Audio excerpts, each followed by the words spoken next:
Today has been snowing off and on, and it's likely that during the course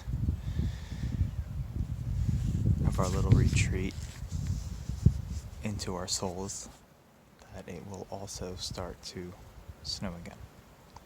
I'm going to do just a little analysis of Samuel Taylor Coleridge's Frost at Midnight, thinking about our times and also how to mine it, how to dig into this snow or gently hold some of the flakes in your hand through different possible writing exercises. Let's start. Frost at midnight. The frost performs its secret ministry, unhelped by any wind. The owlet's cry came loud, and hark again, loud as before. The inmates of my cottage all at rest have left me to that solitude which suits abstruser musings, save that at my side my cradled infant slumbers peacefully. 'Tis calm indeed, so calm that it disturbs and vexes meditation with its strange and extreme silentness. Sea, hill, and wood, this populous village. Sea and hill and wood, with all the numberless goings-on of life, inaudible as dreams. The thin blue flame lies on my low, burnt fire, and quivers not. Only that film which fluttered on the grate still flutters there, the sole unquiet thing. Methinks its motion in this hush of nature gives its dim sympathies with me who live, making it a companionable form, whose puny flaps and freaks the idling spirits by its own moods interprets. Everywhere,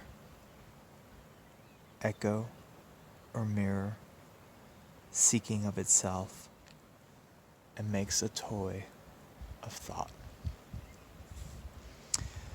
But oh, how oft at school with most believing mind, presageful have I gazed upon the bars to watch that fluttering stranger, and as oft with unclosed lids already had I dreamt of my sweet birthplace, and the old church tower, whose bells the poor man's only music rang from morn to evening, all the hot fair day, so sweetly that they stirred and haunted me with a wild pleasure, falling on mine ear most like articulate sounds of things to come.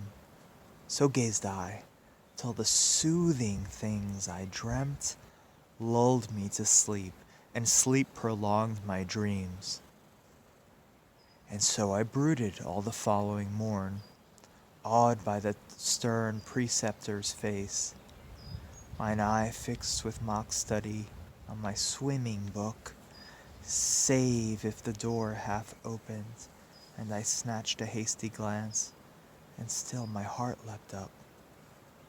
For still I hoped to see the stranger's face, townsman or aunt or sister more beloved, my playmate when we both were clothed alike.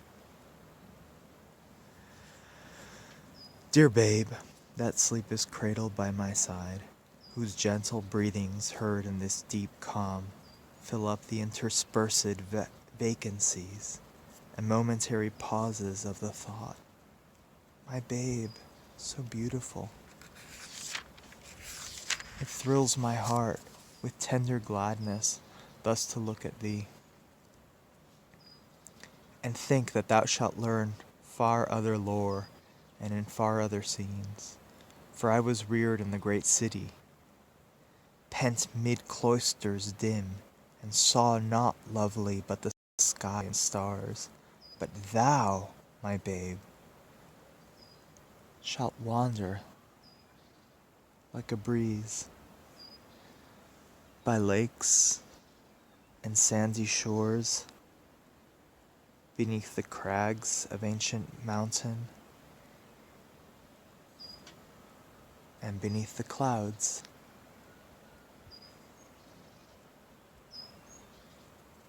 Which image in their bulk, both lakes and shores and mountain crags, so shalt thou see and hear the lovely shapes and sounds intelligible of that eternal language which thy God utters, who from eternity doth teach himself in all, and all things in himself. Great universal teacher, he shall mold thy spirit, and by giving make it ask. Therefore all seasons shall be sweet to thee, whether the summer clothe the general earth with greenness, or the red breast sit and sing betwixt the tufts of snow on the bare branch of mossy apple tree, while the nigh thatch smokes in the sun thaw, whether the eve drops fall, heard only in the trances of the blast, or if the secret ministry of frost shall hang them up in silent icicles, quietly shining to the quiet moon.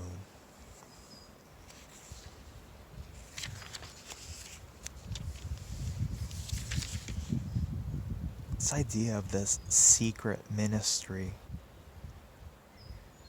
of frost, and begins the poem with the frost performs its secret ministry, and in the antepenultimate verse he repeats the secret ministry of frost.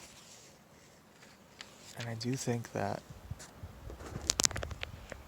Coleridge is trying to distinguish these thoughts that come in, let's say, between thoughts, something even more transcendent. So there he is, beside his babe,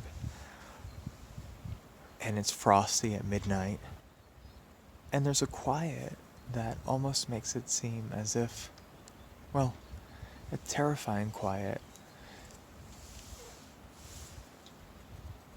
And who hasn't felt that, really, that sense of when you're alone and it's still, and if you really put yourself there in the moment to experience the stillness? Well, there's a lot of people that will say, well, that will give you peace, but as Coleridge, I think, discovers in this poem, that peace, that quiet, can actually also be rather terrifying. And he speaks of this calm, so calm, and the extreme silentness. And yet, it's in this calm that we have, in that solitude. And it's not real solitude because he's got his babe, but it's the sense of the child still, and the still night, and the cold, and the calm.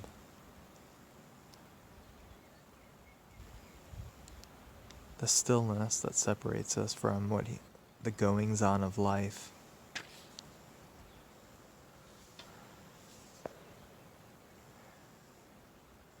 And this is a process that has different layers, several layers of depth, I think. It's not simply a discovery of peace in silence, but it's a discovery of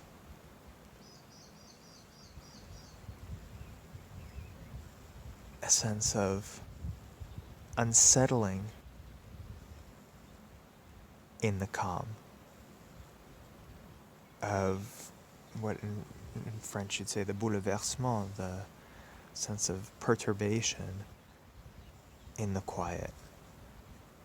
And it's when things are then perturbed paradoxically by the stillness, perturbed by the stillness, that we begin to separate ourselves from the goings on of life, from the things that we do every day.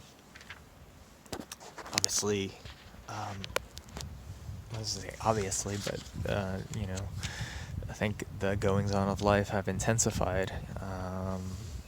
Although, for Coleridge, there was this sense, and for the Romanticists, there was a sense of the world picking up a kind of speed through industrialization, and the hurly-burly that we live through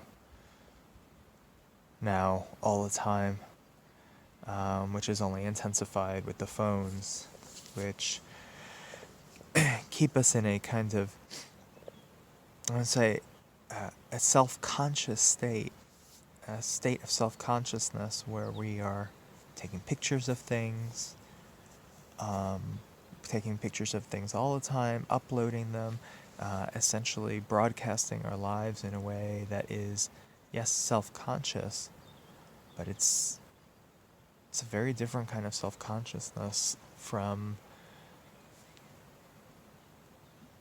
what comes out of quiet contemplation and what comes out of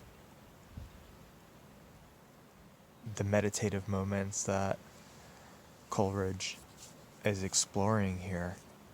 But the goings on of life, I think, are just a sort of intensified version of it.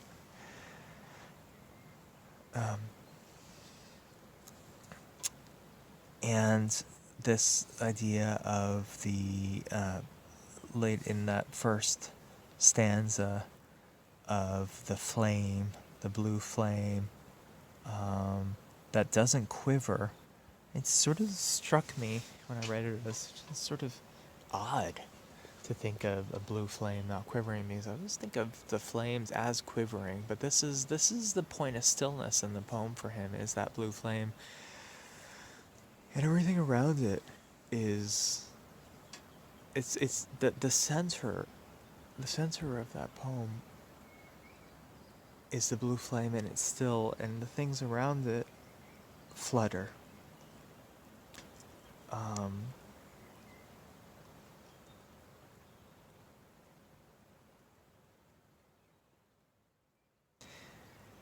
And the film on the grate, which flutters in the hearth and the fireplace, he compares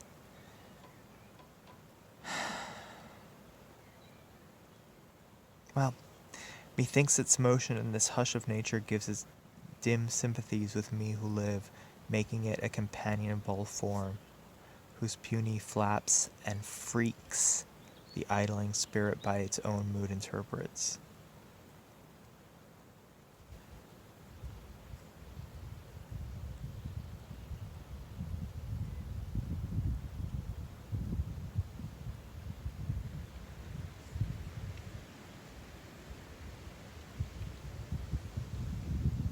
It's that fluttering there that would seem to be the thing that connects to our own fluttering in life. The fluttering around the flame. That's the stuff around it, but not, there's something eternal in that center. And I love the words that he uses. I actually don't love them. I think they're really ugly, but I love them in the sense that they just sort of stick out like thorns. The alliteration of flaps and freaks. It's it's such a strange thing to think about, making the puny flaps and freaks. It's flaps and freaks of our own daily motions, the things that we do on a daily level. Whereas the spirit, which seems to be, for Coleridge, suspended above it, and that is definitely a concept of the spirit that is orthodox, in the sense that the spirit is somehow suspended above. We have a soul, which connects to our material body, a soul that connects to our material body, and which is eternal, but then the spirit of us, which is above and somehow suspended like that blue flame. It is untouched by the flaps and freaks of our lives.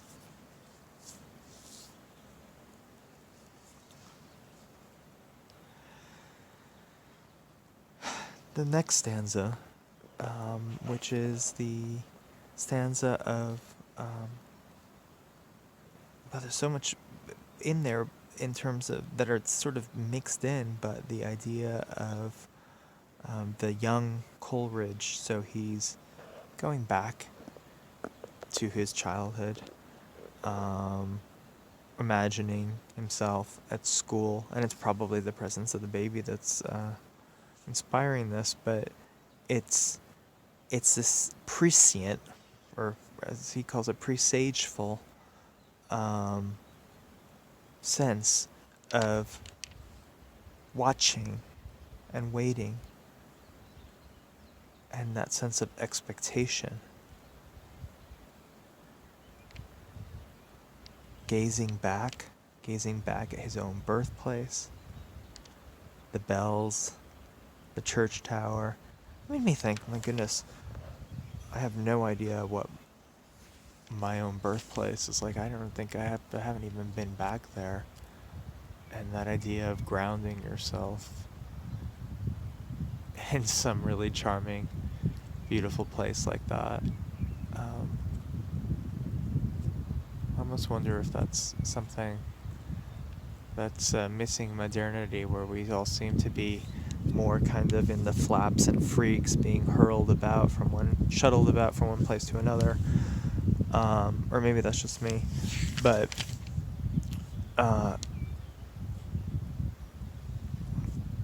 there's a sense of expectation here in this next stanza, waiting for something, and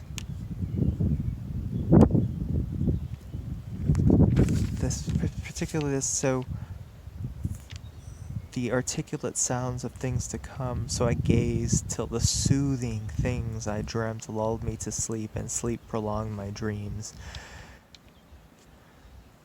And so I brooded all the following morn.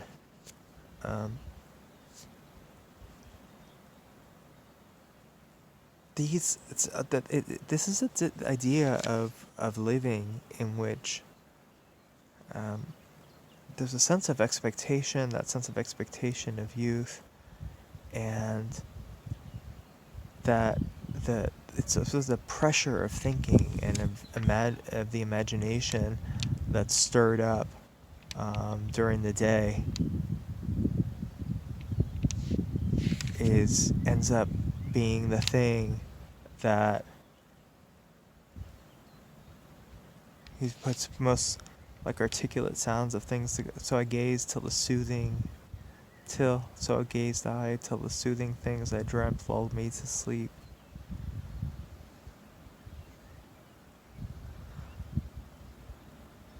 Such a self-consolation that comes out of the day. These aren't days of terror. These aren't days of disturbance that he's looking back at.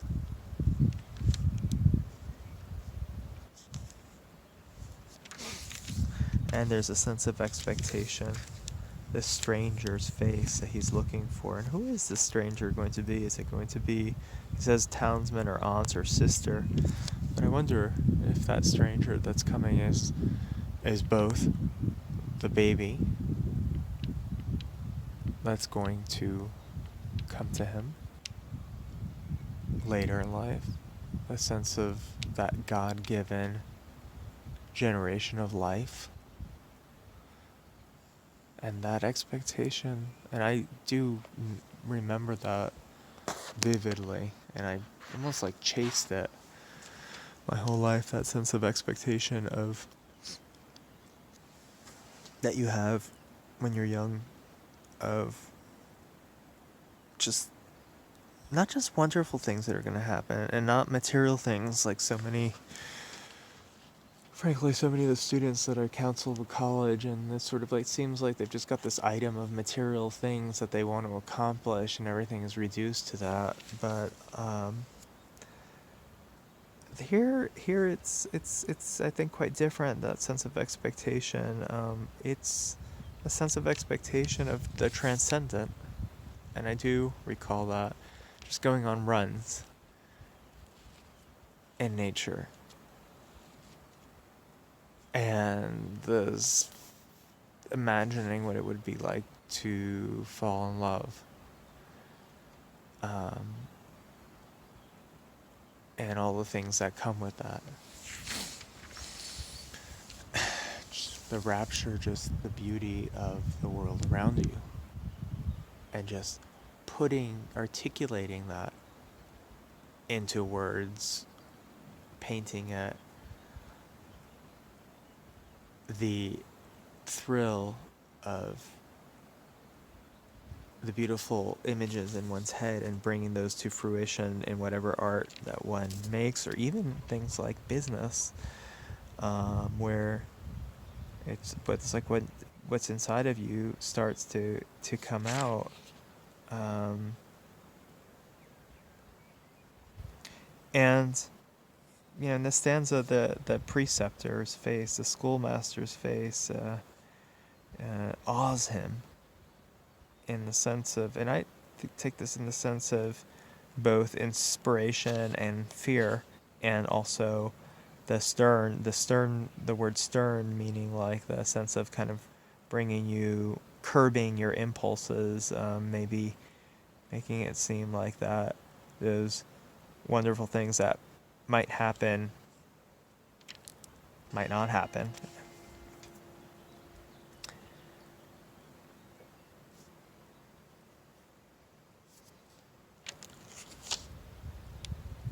And yet, even with that little snag in that sort of spiritual river that we're looking at here, there's still, he's waiting for the stranger's face. And he puts it as that my playmate, when we were both clothed alike, the sense of this genderless world, which is really fascinating, I think, in terms of the kinds of drama around gender that we have now.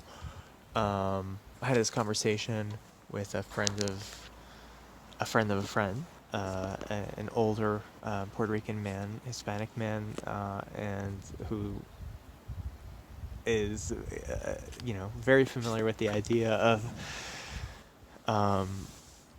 extreme gender distinctions. And he said to me, we were at this market, and one of the vendors in the market that was selling these fried foods, was sort of really hard to tell what her gender was, or him. And it was perplexing, and I mentioned it, and of course we were there with his 13-year-old who didn't notice this sort of thing at all. And he said, I love what he said. He said, "Yeah, I mean, and that's all we noticed. That was so important for us for when we grew up. For his generation, is like the gender. You have to, what is it, male, female? What do you identify as? It was just the all important thing." And one of the few good things that I think is happening in the world right now is just that bizarre fixation on gender is just not important for the generation that is, let's say, 20 and under at the moment. It's just they just don't seem to care very much. At least that's what I've perceived in talking to them regularly. But I think that just that constant differentiation between the genders and that fixation on the difference that Coleridge here is trying to think of a time really before that. And it's by going to the period before that it's like you move into a more deeply transcendent space. And so it really made me think about, like, all the kinds of culture wars around gender and whatnot. It's like there's a lot to that in terms of there's the tremendous amount of layers to that, but just in terms of what it would be like here to go to a period before gender, and it is associated with this sense of return to innocence and to a sense of a lack of limitation, and also the creative possibility. And then finally, when we go back to this idea of the midnight frost, to the stillness. It's that stillness that we're going to return to, which is genderless. And as we go into, I think, Coleridge's concept of God is not a he or a she, but genderless. In the third stanza, then, we go back. That's the focus on his baby now. So he's moved from his childhood into the babe, and just observing in this quiet moment without all of the flaps and freaks. But he can observe just like the spirit does in that first stanza, the idling spirit that is able to interpret the world, right? That is able to interpret the world, and here we have return to the hearth and that midnight frost, that he is looking at his baby and feeling that sense of almost transcendent tranquility of perceiving the babe as if were the spirit perceiving the mortal world. And it fills him with joy, tender gladness to look. But also, I think, because this baby's going to live quite differently than he has. He's not going to be a child of the city. He's not going to be a child consumed by materialism. But rather, he's imagining an idea of progress that I think is quite different from what people think today. I think now what we're caught in is this idea that, economies must expand, that if they don't, then we go into this forlorn depression, right? Literally, the depression, the recessions are called, when they're deep, are called depressions. So constant expansion of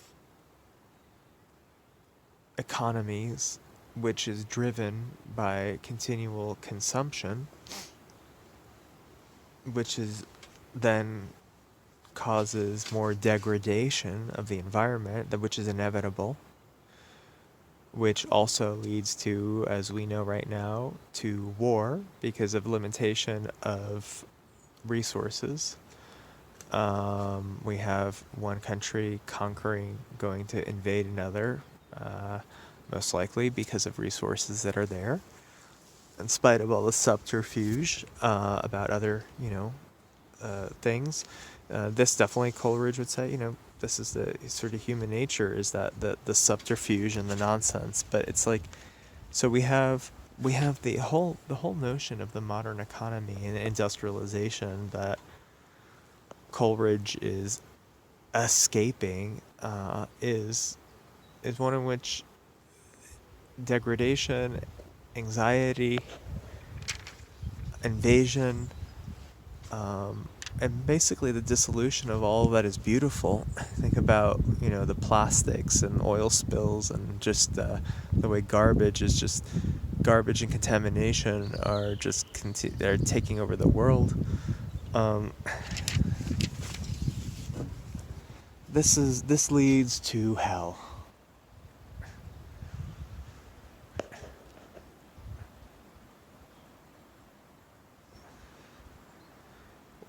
It does not lead to God. When God is he sees it in this new generation, and the new generation is not simply being hurled into the wasteland of cities and urban life, but rather he sees his child as going to live outside of the city, unlike him. Thou, my babe, shall wander like a breeze by lakes and sandy shores, beneath the crags of ancient mountain, and beneath the clouds. And it's there. He says that so shalt thou see and hear the lovely shapes and sounds intelligible of that eternal language. It's there that you can hear the eternal language, that of nature, that which is not, let's go back to our own world. Think about Instagram and Facebook and all the news feeds and whatnot, and all the sense of things that are where we have taken our soul and put it into something completely material. So there we are. Say I'm out in nature. I take a picture of myself looking cute.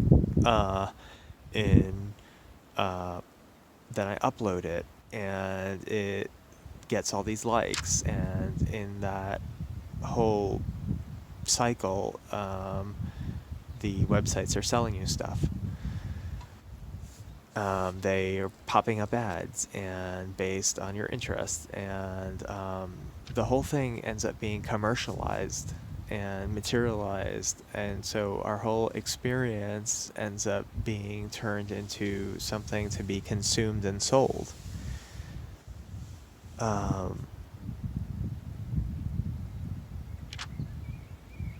Coleridge, knew this. 200. We're talking 224 years ago, when this whole drama of intense industrialization began, and here we are, almost, I would say, at the end of it. Where is God in all of this? Where do you can't hear God in that mess. You can't hear God in that anxiety. God is here.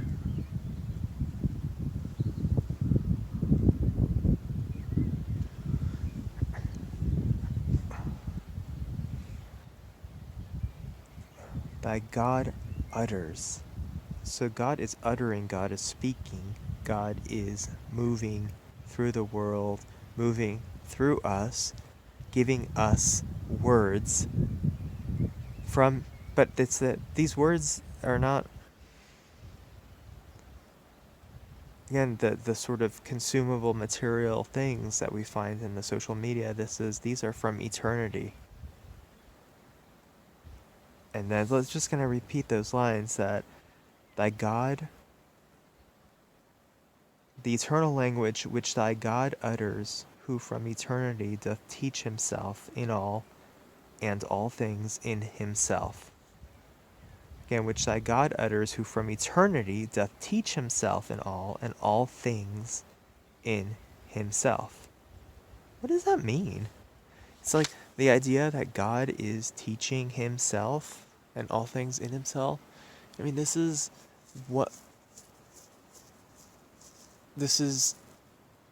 a mystery. What is, and I think this is also kind of akin to the idea of process theology. In process theology, the notion of God as continually a dynamic God, rather than a static one, a God that is coming into being through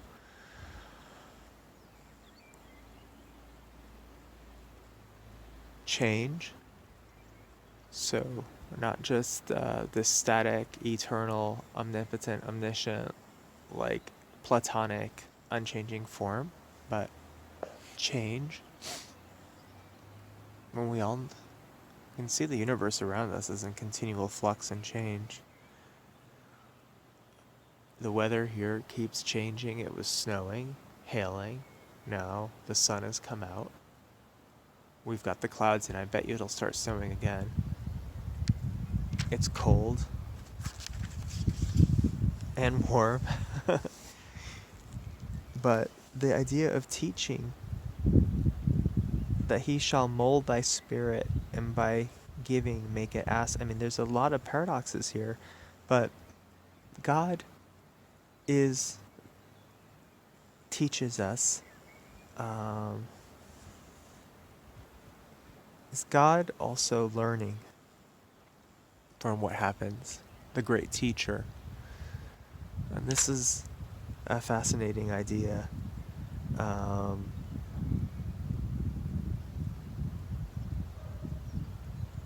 That there is, rather than that stern schoolmaster that should fill us with fear, that this process of the unfolding of the story of the universe that we are a tiny part of is ultimately one of speaking, and one of teaching, and one of learning, and God is learning through us.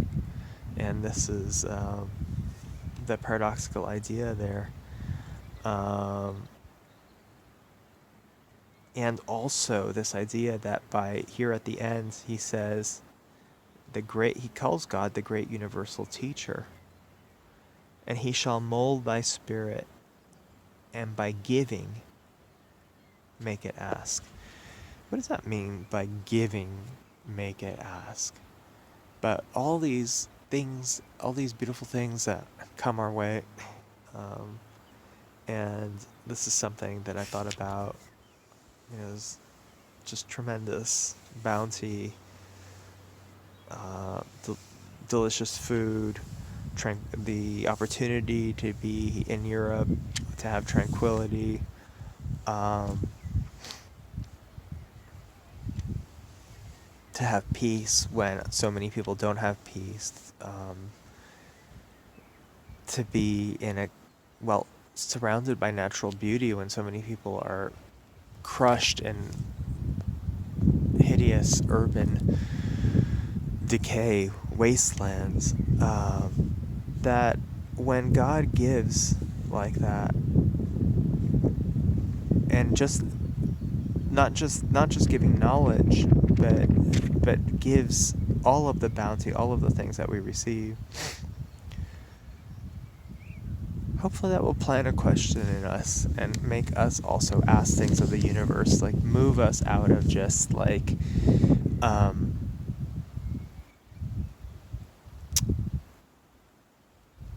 taking things for granted, but propel us into thought, propel us into creation of new things, and that all starts with asking questions. We ask a question of the world, something that doesn't seem quite right, something that we don't understand, and then we can go and explore it. And so there we go, that for this type of person, that whether it's the winter or the summer, whether it's a period of barrenness or fruitfulness, that